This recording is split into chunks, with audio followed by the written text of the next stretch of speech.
היי, אני אדי מבלוג סוביד ישראלי, והיום אני הולך להכין מנת אוסובוקו בסוביד על פולנטה, שמן קמעין עם רוטב מיסו וגרמולטה.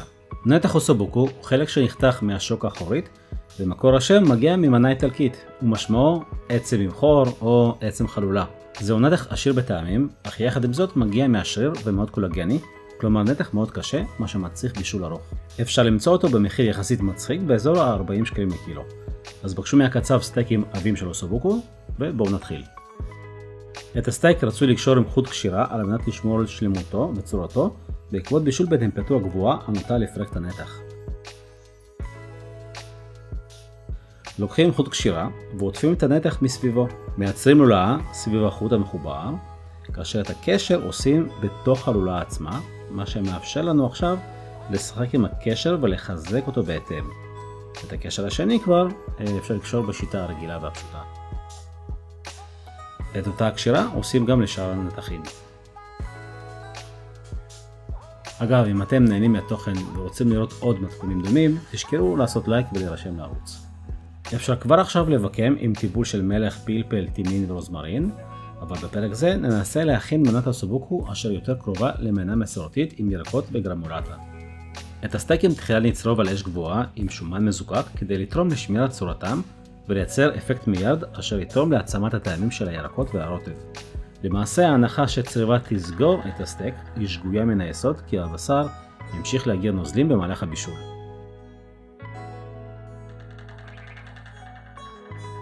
ברגע שהסטייקים יקבלו השחמה יפה, אנחנו נהפוך ונצרוב גם את הצד השני. כל הלכלוך שנוצר על המחבת הוא למעשה אוסף הטעמים שנרצה לקרצף ולהשאיר את הרוטב שלנו. אגב, אם אין לכם שומן מזוקק, אפשר גם להשתמש בשמן זית.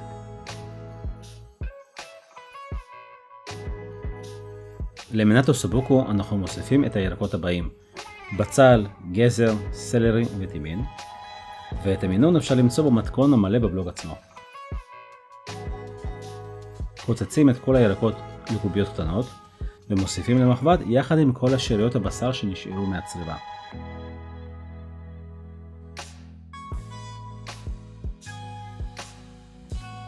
אל תדאגו, כל הלכלוך הזה בתחתית תכף יתנקה וישולב ברוטב עצמו. מוסיפים רסק עגבניות ומערבבים היטב.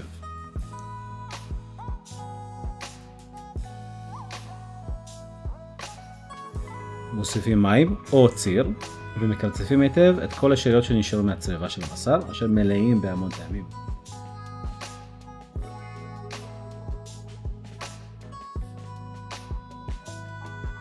עכשיו נשאר לבקם את כל 4 הקילו של אוסובוקו.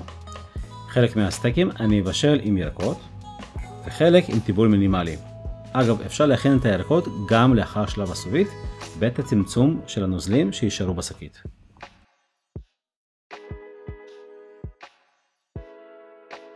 שימו לב שבירקות עצמם אין הרבה נוזלים, אבל לאחר בישול הנתח עצמו יגיר הרבה נוזלים, וזה מה שיעזור לנו אחר כך לצמצם לרוטב עשיר.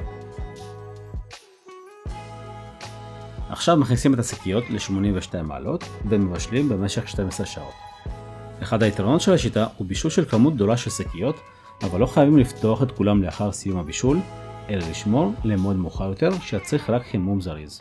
בבישול בטמפרטורה גבוהה לשקיות יש נטייה להתנפח ולצוף, ולכן כדאי לשים מעל משקולת, כמו כאן בתיאור, וקישור לרכישה ניתן למצוא כאן בפירוט הסרטון. בזמן שהסוביד עובד, נכין את הגרמולטה. גרמולטה היא תוספת ארומטית המייצרת איזון מושלם בין חריפות עדינה וחומציות מרעננת. זאת תערובת שנפוצה בעיקר במטבח האיטלקי ומשמשת כליווי טעם למנות רבות, במיוחד מנת האוסובוקו המסורתית. התערובת מבוססת על שילוב של 3 מרכיבים עיקריים: פטרוזיליה טריה, שום, קליפת לימון ולפעמים גם שמן זית. פשוט קוצצים הכל דק, מוסיפים מלח לטעם ומערבבים עם שמן זית. וזהו, הגרמולטה מוכנה. לאחר בישול ב-82 מעלות במשך 12 שעות, מוציאים את השקיות שמיועדות להכנת המנה ומפרידים בין הבשר לשאר תכולת השקית. זה גם אחד היתרונות בסוביד. הפחת היחיד במנה היא העצם אשר אנחנו ננצל את כל הנוזלים והירקות להכנת הרוטב שילווה את המנה. מעבירים את תכולת השקית לצמצום הנוזלים, מוסיפים יין אדום, מוסיפים כף של מחית מיסו במקרה הזה השתמשתי במיסו שקדים ושום שרכשתי בביקור האחרון במסעדת OCD, ובאמת רק בשביל הבחית הזאת היה שווה את הביקור. מצמצמים את הנוזלים עד שנשאר כשליש מהתכולה המקורית. מסננים את הנוזלים ומפרידים בין הירקות עצמם.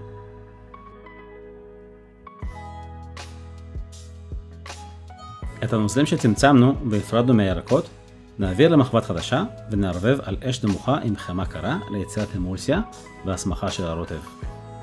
פשוט מוסיפים בהדרגה קוביות חמה, מערבבים עד לקבלת הסמיכות הרצויה.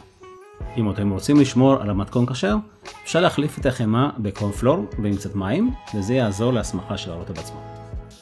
קיבלנו רוטב סמיך, עשיר ואומאמי וטעמים מאוד מרוכזים. פשוט פצצת טעמים לכל מנת בשר. נוסיף את האוסובוקו ונעשה בייסטינג עם הרוטב שהכנו.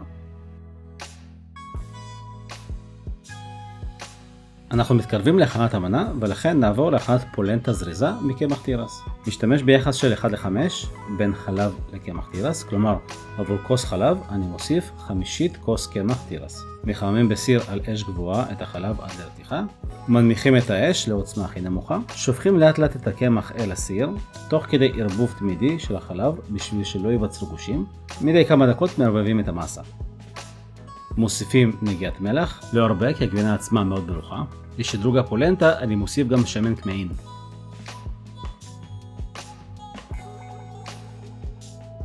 ברגע שמתחילה להיווצר דייסה סמיכה, מוסיפים את החמה ומערבבים היטב.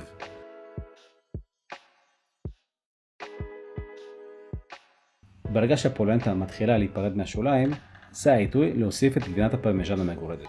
ובשלב זה עובדים כבר על אש כבויה.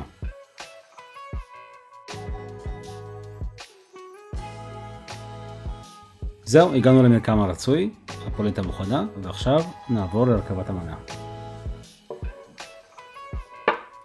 מניחים את האוסובוקו מעל הפולנטה, מוסיפים את הירקות שבישלנו יחד עם הבשר, מזרפים את שאר הרוטב שנשאר לנו, אפשר כמובן בנדיבות, ומבחינתי אין דבר כזה יותר מדי רוטב.